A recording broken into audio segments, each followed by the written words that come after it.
O Senhor esteja convosco. Ele está no meio de nós. Proclamação do Evangelho de Jesus Cristo segundo Lucas. Glória a vós, Senhor.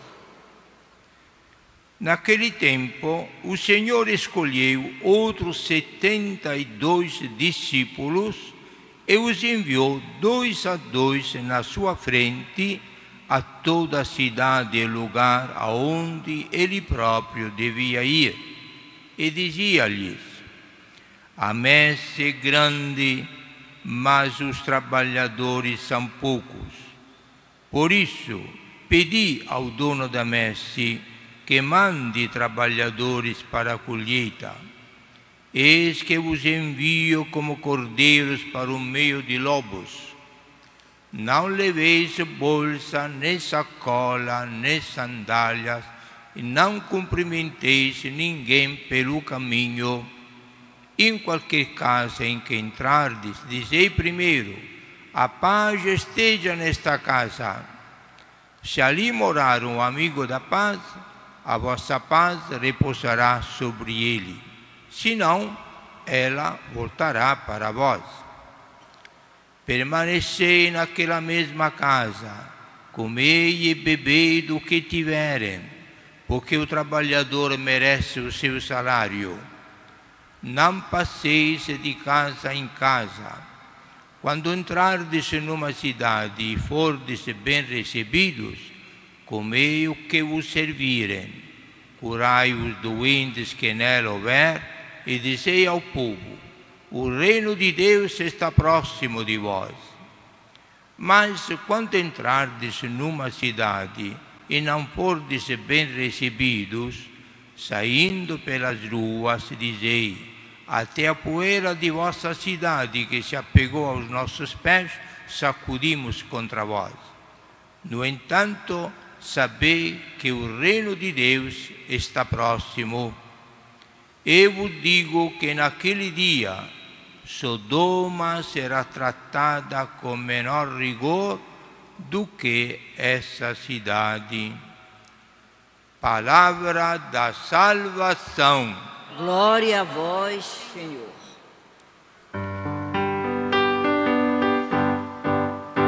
Aleluia, aleluia, aleluia, aleluia, aleluia, aleluia, aleluia, aleluia.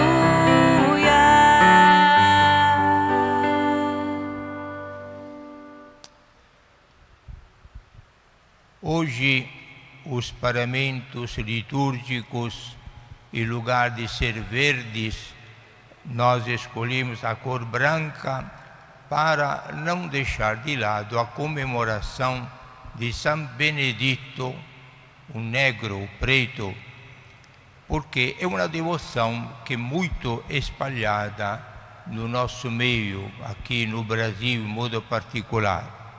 Um santo do 16º século, filho de escravo da África, que aprodara na Sicília, na ilha da Itália, onde ele nasceu.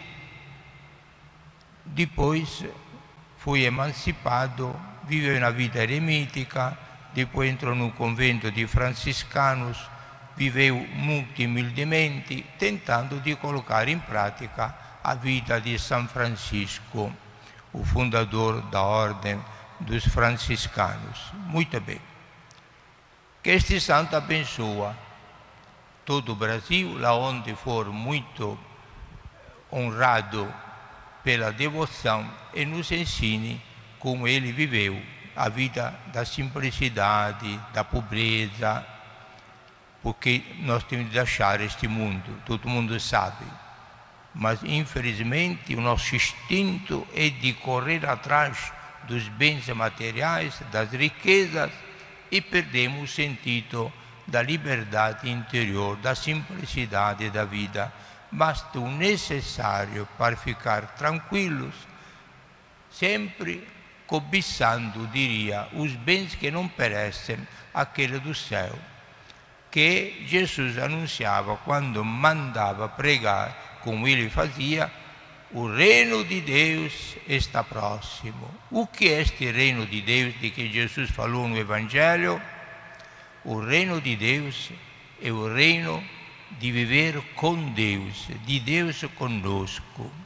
E Deus conosco é um Deus eterno, é um Deus Pai, um Deus amor, um Deus misericórdia.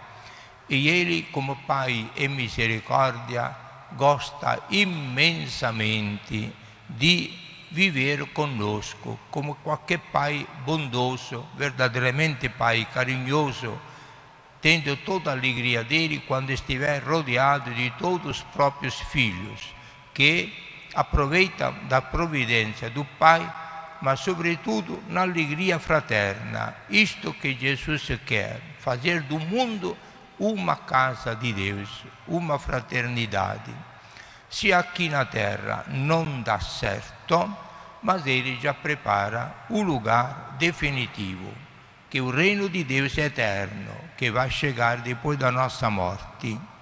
E lá nós vamos reinar juntos como irmãos e irmãs, vivenciando o amor paterno de Deus, nesta belíssima fraternidade universal, sem nunca parar de nos amar. Esta é um pouco a essência de toda a mensagem que Jesus anunciava e que fazia anunciar pelo discípulo que ele escolheu, como o Evangelho de hoje nos lembrou. Para anunciar, precisa ouvir a palavra de Jesus, precisa ser imbuídos, alimentados com a palavra de Jesus. Neste sentido, veio oportuna também a primeira leitura de hoje de Neemias e Esdras. Neemias era um governador da Judeia que estava no desterro, no exílio, pediu ao rei de lá, da Babilônia, de voltar para a Judeia para reconstruir o templo que tinha sido destruído pelos babiloneses. Recebeu esta permissão e alegremente chegou na Judeia. E com o sacerdote Esdras, ele começou a construção do templo de Jerusalém. Encontraram um livro, o livro da lei de Moisés, que são os primeiros livros da Bíblia, o Pentateuco, a lei de Moisés. Aí, alegremente, eles que tinham quase perdido a memória da lei de Deus, foi levantado um estrado, um palanque, como aí está na praça hoje, um palanque bem grandão, para Neemias e Esdras ler a lei de Deus. Os levitas explicavam, e isto ao povo em geral, todos os adultos, se reuniram na frente deste palanque e de madrugada até meio-dia ficaram todos em pé, escutando com atenção a palavra de Deus, chorando por alegria, para ouvir Deus que estava falando através daquelas palavras. Vem oportuno lembrar a nós também. Nós damos à palavra de Deus aquele valor, aquela veneração, aquela adoração, como aqueles hebreus fizeram, ouvindo, escutando a palavra de Deus. Às vezes ficamos muito distraídos. Passamos aí o tempo pensando, sonhando outras coisas que o mundo nos aflige, mas não prestamos a devida atenção à palavra de Deus, que é um verdadeiro alimento espiritual da nossa alma, que nos prepara para os grandes mistérios de Deus. É porque durante a Santa Missa, em toda a missa, a primeira parte é dedicada à palavra de Deus, que não pode ser eliminada. A atenção máxima de todos os fiéis, de qualquer idade, a atenção máxima à palavra de Deus. deixar de lado qualquer outra coisa, celulares, comunicações, pensamento, conversa, e todo mundo prestando a máxima atenção, porque é Jesus, palavra do Pai, que fala na primeira parte da missa, que é dedicada às leituras, às vezes 2 ou 3 leituras, incluindo o Salmo também. Tudo palavra de Deus. E nós precisamos de ouvir a palavra de Deus, porque esta comunica a vida de Deus. E a vida de Deus, a palavra de Deus, é a nossa força. Quando a gente se coloca em atitude de escutar bem a palavra de Deus, quase com o desejo de não perder nenhuma sílaba desta palavra de Deus, aí parece que a alegria do coração do Pai aumenta. E a alegria de Deus, dizia a leitura de hoje, é a nossa força.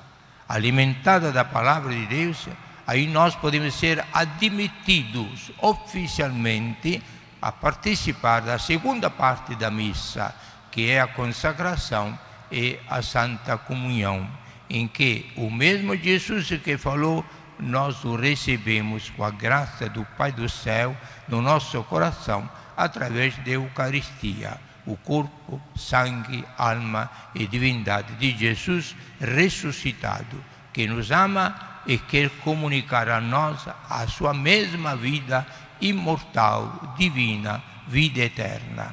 Isto acontece em todas as missas.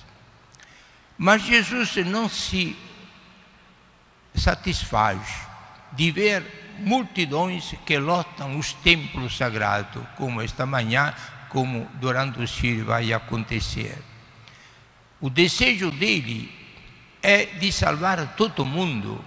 Jesus não veio do céu se tornando homem por meio de Nossa Senhora, sofrendo, morrendo na cruz e depois ressuscitou. Não fez tudo isto para alguns privilegiados. Jesus veio para todos. O coração dele é aberto para todos os homens e mulheres, que são todas obras do Pai. Quando os homens e as mulheres, desde Adão até o fim do mundo, foram criados, Deus os ama e os cria porque os ama. Mas sendo que a liberdade humana, às vezes, não ajuda a se encontrar com Deus, e a nossa liberdade pode nos trair, nos jogando mais do lado do que é perecível, do que não dura, que são os bens eternos, escutando mais o nosso inimigo, Satanás, o diabo, em lugar de seguir a Jesus. Eis que Jesus se preocupa de levar a mensagem do reino de Deus a todos os homens e as mulheres. Daí surgiu o Evangelho de hoje, que São Lucas, no capítulo 10, nos falou, em que Jesus, que estava pregando em todas as aldeias e povoados, viu que sozinho não dava as contas, escolheu 72 discípulos e os mandou 2 a 2 pelas aldeias, os povoados, anunciando o reino de Deus, visitando todos os doentes, dando cura aos doentes, exortando todo mundo a se prepararem para o reino de Deus está próximo. Mas todo este anúncio precisa de anunciadores. A preocupação de Jesus, que o Evangelho esta manhã nos lembrou, de fazer um apelo para que todo mundo, podendo, dê um pouquinho do próprio tempo, da própria capacidade, dos próprios carismas, para entrar neste exército de anunciadores ou missionários, como Jesus os chamava, e por ele, através da igreja, serem enviados para anunciar o reino de Deus a quem ainda não recebeu este belíssimo anúncio, de graça, não visando lucro, dinheiro, prêmio, aplausos, mas unicamente, como Jesus faz, dando de graça o anúncio e o reino de Deus. Para fazer isto, claro que precisamos de anunciadores. Daí um apelo que a igreja sempre faz para que os leigos, vocês todos, batizados e batizadas, se despertem a esta necessidade, a esta missão, a esta responsabilidade que o mesmo batismo confere a todos, homens e mulheres, e não só aos padres e às freiras, os consagrados, mas a todos batizados e batizadas, confere esta missão, este mandato, enviados por Jesus através da igreja. Anunciai o reino de Deus.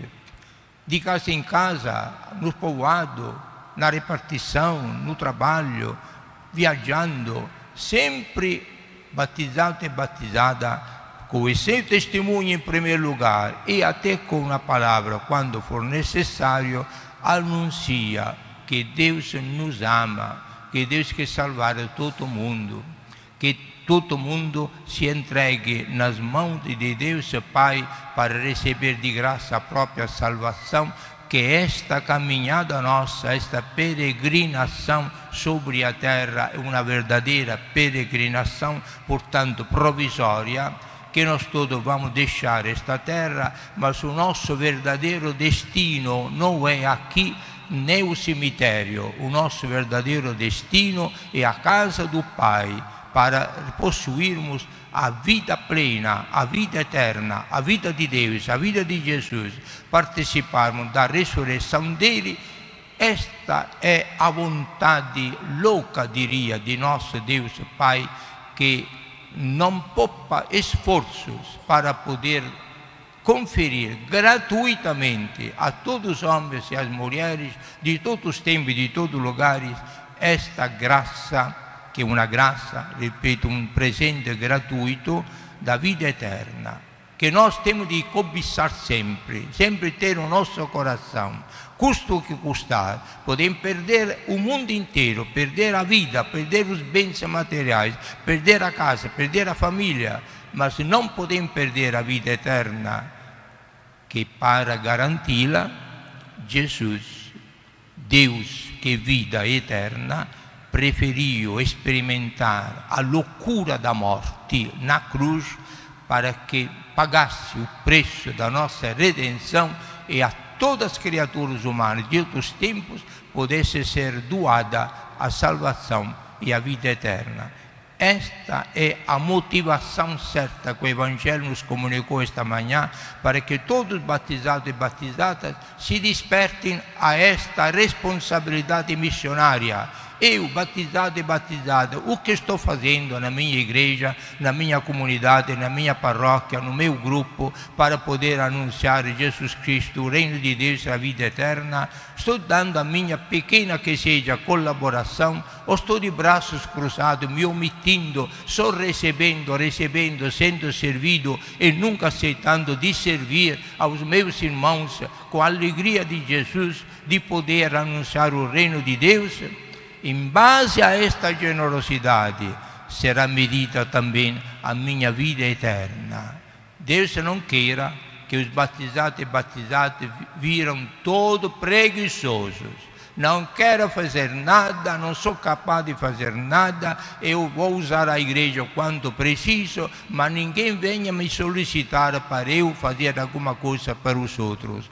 Esta omissão gravíssima pode ser muito prejudicial para a minha sinceridade, a minha paz, a minha tranquilidade e a minha santificação, prejudicial também para a minha vida eterna. Preguiçosos não servem para o reino de Deus. Que Jesus nos confere aquela generosidade que São Benedito Negro, de que estão fazendo a festa hoje, teve, largando tudo, se colocando na contemplação de Deus e depois no serviço humilde que ele exercitou ao longo da própria vida, sabendo que servir é a quintessência do ser cristão. Cristão que não quer servir pode rasgar a sua certidão de batismo, que não é mais cristão. Cristão autêntico é aquele que sabe assumir um serviço fraterno em prol dos próprios irmãos, não cobrando, unicamente como Deus sabe fazer, gratuitamente e com muita alegria, doar um pouquinho do próprio tempo, das próprias energias, em prol dos próprios irmãos. Que isto aconteça, caríssimos irmãos, e que recebamos esta belíssima lição de Nossa Senhora, que tem a capacidade aqui em Belém, daqui a poucos dias, de juntar todos nós numa fraternidade universal maravilhosa, invejada também pelas outras regiões, para que nós expressemos externamente que, com alegria, somos todos irmãos e irmãs, filhos do mesmo Pai. E Maria, nossa Mãe, nos une nesta belíssima família e nos comunica este desejo de ser unido ao outro, para juntos caminharmos rumo à verdadeira Basílica definitiva, que é a Basílica Celestial, a casa do Pai. Aí não haverá mais necessidade de suar e de se cansar, mas unicamente louvar eternamente a bondade do Pai do céu, glorificando com todos os anjos e santos. Isto acontece e vai acontecer pela bondade misericordiosa de Deus e pela intercessão da nossa Mãe querida, Nossa Senhora de Nazaré. Louvado seja nosso Senhor Jesus Cristo. Para sempre seja louvado.